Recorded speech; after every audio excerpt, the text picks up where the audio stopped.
Fala pessoal, como vocês estão? Hoje no nosso dia a dia do agroconsultor eu vou mostrar para vocês algumas lavouras dessa região que pegou uma seca braba logo depois do plantio dessas áreas. Algumas áreas pegou já mais para frente. Eu vou mostrar quais são os problemas que a gente está vendo no campo agora. Essa área aqui e as áreas que a gente vai ver hoje estão próximas à colheita, daqui uns dias vão ser colhidas. O que observar nesse momento, quais foram os problemas que aconteceram lá atrás, como resolver daqui para frente e o que a gente vai ver hoje aqui no vídeo. Então bora lá.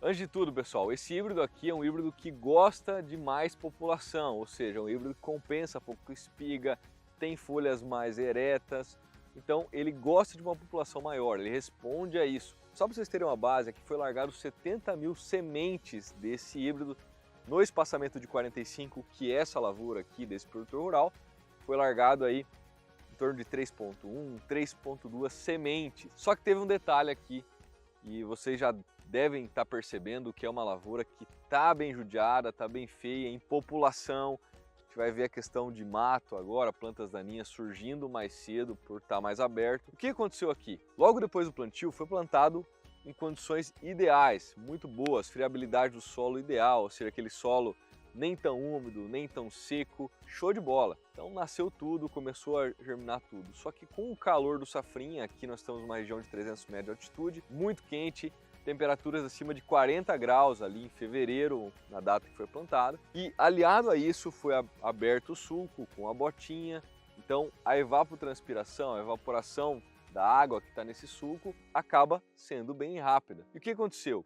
Não veio chuvas depois do plantio, mesmo com um plantio muito bem feito. Ficou em torno aí de 20 dias sem chuva após o plantio. Então eu fiz a medição nessa área de quantos pés ficaram de população ao final desses 20 dias, logo depois da chuva, e pasmem, ficou em torno aí de 70, 65, 70% da população. E os que ficaram, ficou ali aquele milho parecendo mais uma cebola do que um milho, né? Então, totalmente prejudicada aí com a questão de seca. Então foi bem problemático essa área. Um detalhe importante que vocês têm que observar é que quanto mais bem preparado está o solo, menos impedimento físico tem, mais matéria orgânica, mais espalhada cobrindo esse solo, numa situação de seca, como foi essa logo depois do plantio, esse solo ele consegue se manter úmido por um pouco mais de tempo. Isso pode sim fazer a diferença entre uma lavoura estar um pouco melhor depois de uma seca de 20 dias, logo depois do plantio com o sulco aberto, ou uma lavoura e outra lavoura não tão bem manejada. Então faz a diferença. Tem lavouras aqui próximas que estão piores do que essa, tem uma ou outra que está melhor do que essa. Então a gente vê de tudo aqui, isso tudo por conta não só do plantio, mas do manejo de solos, do quanto esse solo está preparado para segurar essa umidade no chão. Vou pegar uma espiga aqui, pessoal, dá uma olhada. Essa é uma das melhores espigas, ou então da média para cima dessa lavoura. E dê uma olhada como é que está o padrão dessa espiga. Será que vai dar problema de ardido? Será que vai dar problema? Claro que vai. Então é muita doença necrotrófica vindo, então quanto menos sadio é o híbrido, mais problema a gente vai ter, mas esse híbrido, por que pareça, é mais sadio, só que não foi investido muito aqui. Por quê? Porque é óbvio que não valia a pena para o produtor rural investir muito nesse híbrido aqui. Então é uma lavoura que vai colher, tem expectativas aí, a gente tem expectativas de largada, só pela população 70% do esperado. A gente tinha uma previsão aí de 200 sacos por alqueire ao invés de 350 sacos por alqueire, de cara, de início. Só que como prejudicou também aquela seca na definição de potencial produtivo, é uma lavoura que nós não esperamos aqui mais do que 100, 120 sacos por alqueire. Isso vai dar 40 a 50 sacas de milho por hectare.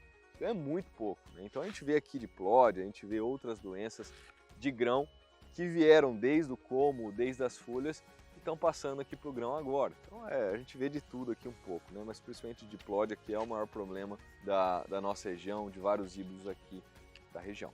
Ó, vocês podem ver aqui, o manejo aqui não foi bem feito, e eu já falei o motivo. Aqui não valeria a pena a gente estar investindo muito, o produtor está investindo demais, numa lavoura que já largou com potencial de 40%, 50% abaixo, frouxo por baixo de largada.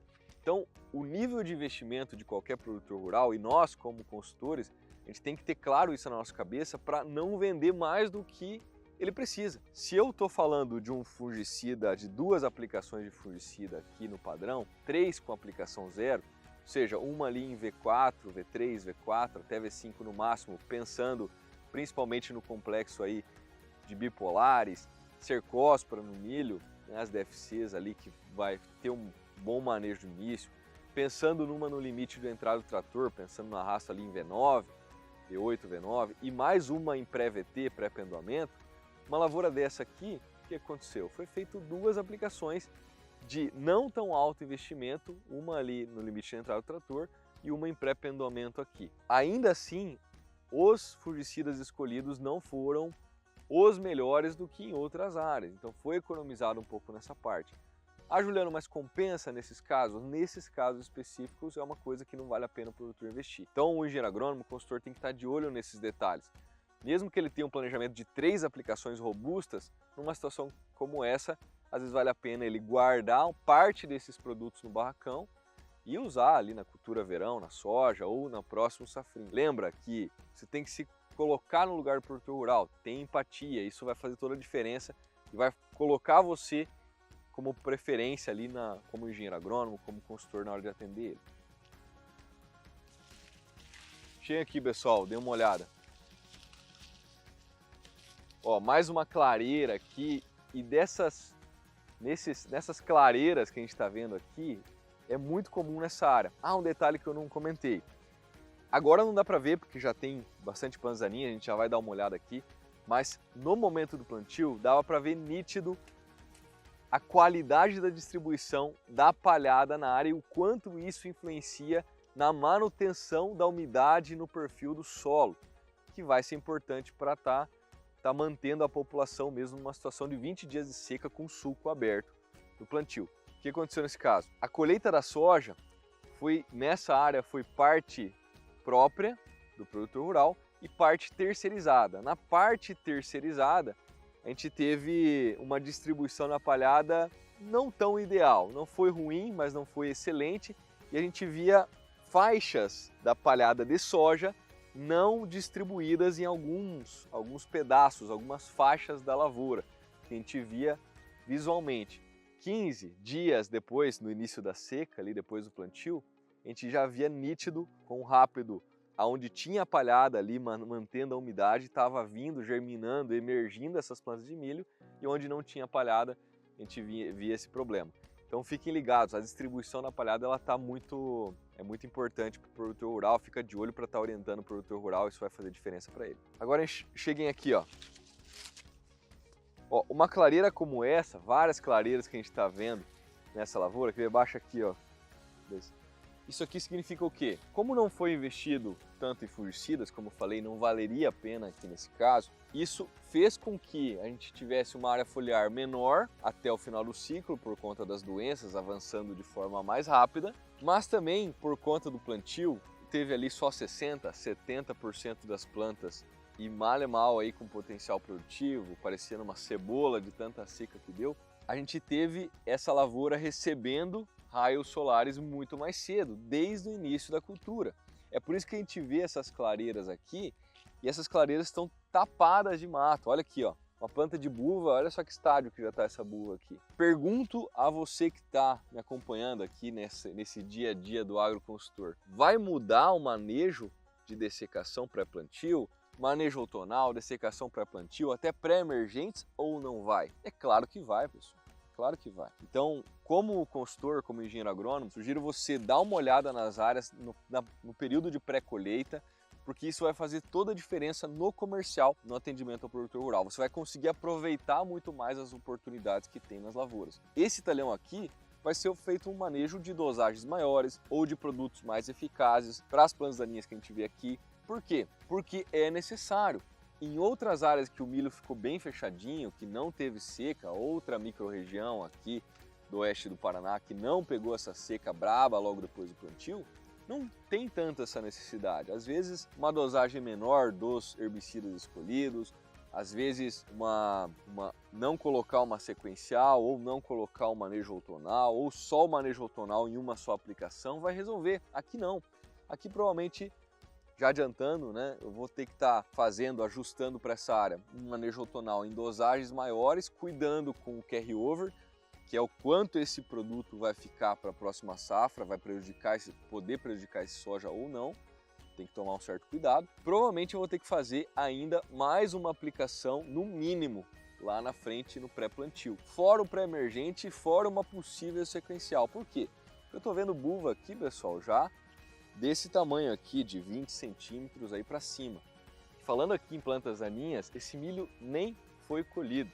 Então nós temos aqui mais 5 dias para entrar a colheita dessa área, 7 dias, dependendo do clima, isso se não chover. Então essas plantas daninhas, elas não pararam, nós estamos indo num período de chuvas aqui, então mais um fluxo de plantas daninhas aqui está vindo de emergência e vai ter mais problema nessa área ainda do que a gente está vendo aqui, que não é pouco. Então a gente vê nabo do tamanho do milho aqui em alguns pedaços, principalmente na cabeceira, na bordadura da área. A gente vê buvas já de acima de 20 centímetros aqui. E ainda faltam 7 dias para a colheita. E por que isso é mais ainda importante? Porque se faltam 7 dias para a colheita, essa buva vai chegar aos 25, 30 centímetros frouxo. Depois da colheita, ainda essa palhada, que não é muita, mas ela precisa assentar para que eu não tenha problemas de efeito guarda-chuva na tecnologia de aplicação. Então, se eu entro aqui com um pulverizador, seja autopropelido, seja de arrasto, essa gota ela precisa chegar na planta daninha. Por mais que eu esteja usando um herbicida sistêmico, que tenha uma translocação base petal grande.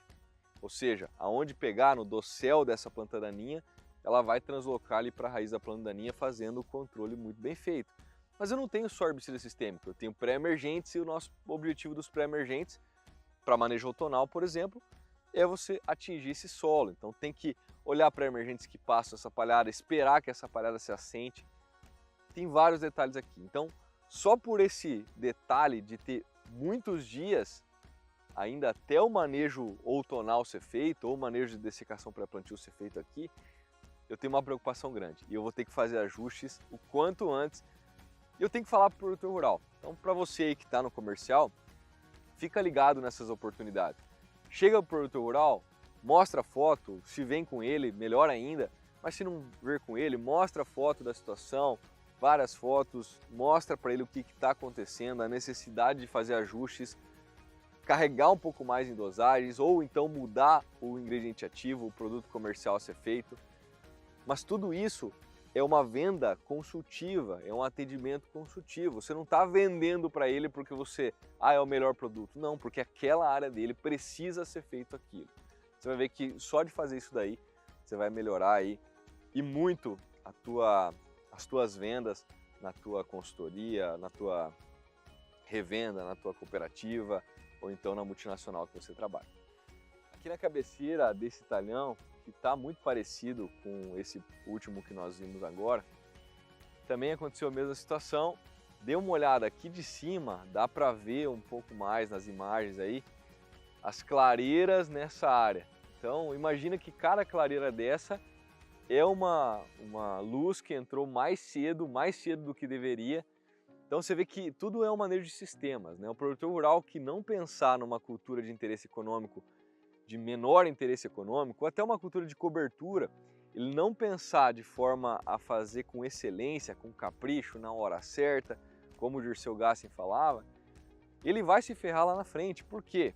Porque vai ter essas clareiras, vai estar aumentando o banco de sementes da área, e isso é um problemaço. Claro que aqui não foi culpa do produtor rural, tem um manejo de solos relativamente bom, a seca foi demais logo depois do plantio com sulco aberto, então tudo com temperatura acima de 40 graus, evapotranspiração lá em cima, então tudo conspirou para dar errado aqui.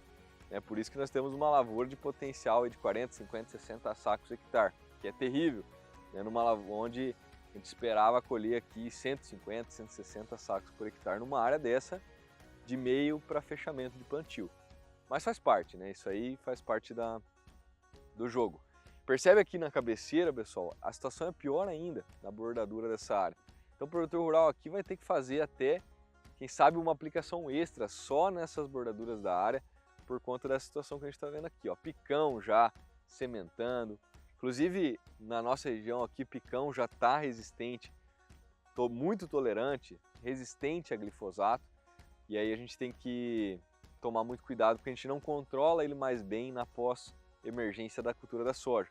Então a gente tem que trazer esse manejo para antes, pensando na sementeira, pensando em pré-emergentes, né? E aí tem vários produtos aí no mercado que podem suprir isso daí, o próprio sulfentrazone, o próprio S-metolacloro ajuda, o clomazone pode ser até mais específico, enfim, imazetapir. A gente tem vários produtos que funcionam melhor ou pior para ele, enfim, para cada planta daninha a gente tem que analisar aqui. Mas nessa cabeceira provavelmente vai valer a pena uma aplicação em todas as cabeceiras, as bordaduras dessa área desse produtor rural que pegou nessa região aqui a seca. Então temos que ficar de olho para ajustar esse manejo junto com ele. Pessoal, essas áreas que a gente vê aqui, ó, isso aqui faz jus à choradeira do colono, né?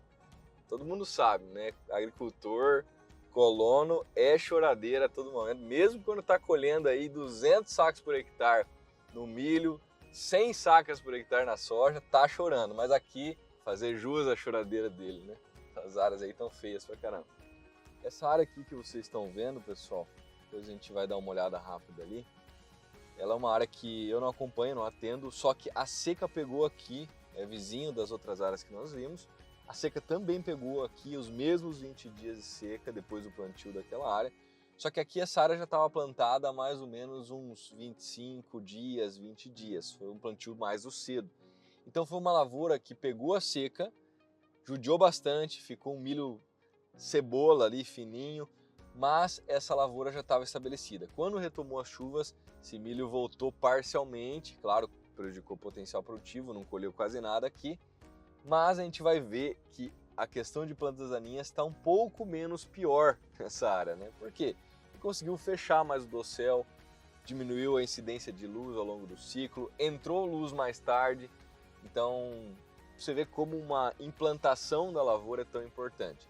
Uma lavoura que ficou 60-70% da população esperada versus uma população que ficou 90-100% da esperada, como é o caso dessa, e que pegou a mesma seca, a gente vai ver menos problema de plantas daninhas aqui. Então, tomem cuidado, orientem o produtor rural para cuidar ao máximo o momento do plantio. O plantio é mais de 50%, é mais de meio caminho andado, a gente tem que deixar isso muito claro para ele.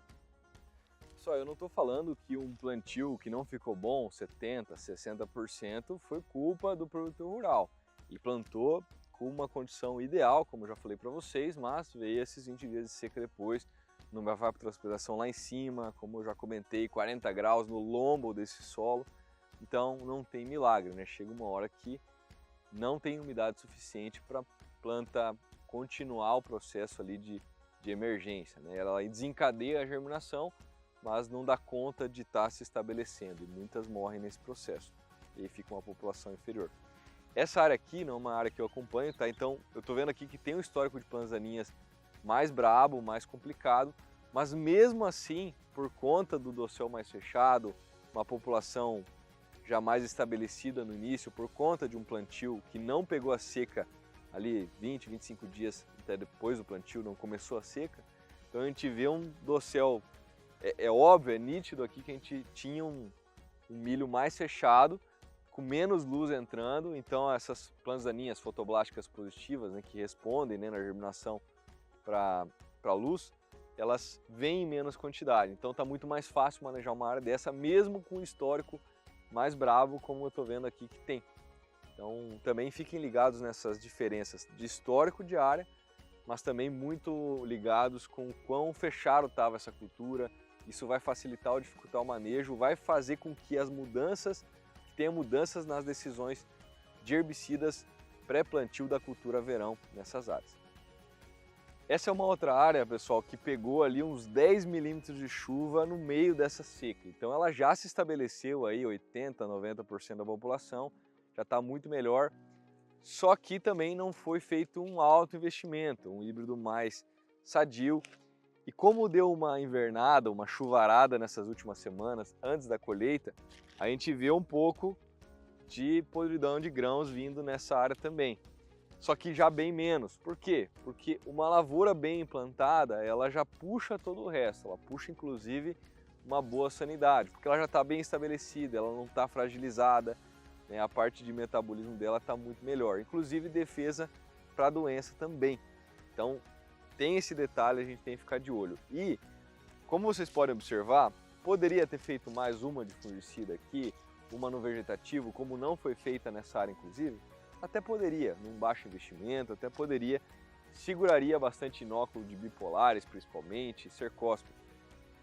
E lembra que fungicida é seguro, é que nem seguro de carro, nós pagamos muitas vezes, o produtor paga, você faz a venda de fungicida para que ele não use. Isso pode ser um argumento de venda para você estar trabalhando. Fala assim, ó, seu João, fungicida, precisa usar agora? Olha, provavelmente vai estar entregando um potencial produtivo para você, dentro do teu investimento. Você vai estar investindo aqui 2, 3 sacos, vai retornar pelo menos 5 sacos. Na pior das hipóteses, paga as contas. Por que isso? Por que na pior das hipóteses paga as contas? Porque numa situação dessa, chuvas antes da colheita deteriora a qualidade de grão, diplóide entrando forte, né, que é uma doença que vem lá do início, entre outras doenças, peso de grão diminuindo.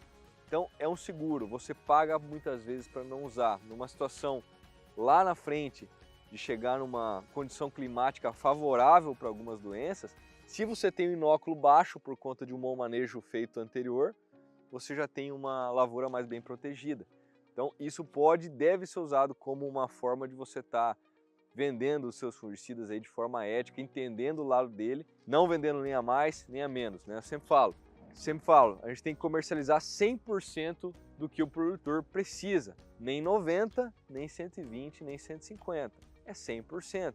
Tem muita gente que eu sei aí que fica recomendando ou demais 120, 130%, aí se torna um picareta, e tem gente que tem medo de oferecer ou não oferece porque acha que ele vai ser julgado por vender demais, por ficar empurrando, e acaba vendendo menos do que esse produtor precisa. Então, sempre recomendem, vendam 100% do que o produtor rural precisa. Pessoal, nós vamos finalizar o dia a dia do agroconsultor de hoje, tirando os picão aqui da calça, porque realmente essas lavouras que a gente viu hoje está bem feia, principalmente nas cabeceiras. Muita plantaninha, muito picão, que é um problema sério daqui, então vamos ficar tirando aí da botina, da calça, esse picão. Vamos encerrar o vídeo por aqui. Se você gostou, curte aqui, compartilha esse vídeo, se inscreve no canal. Tamo junto e até a próxima semana.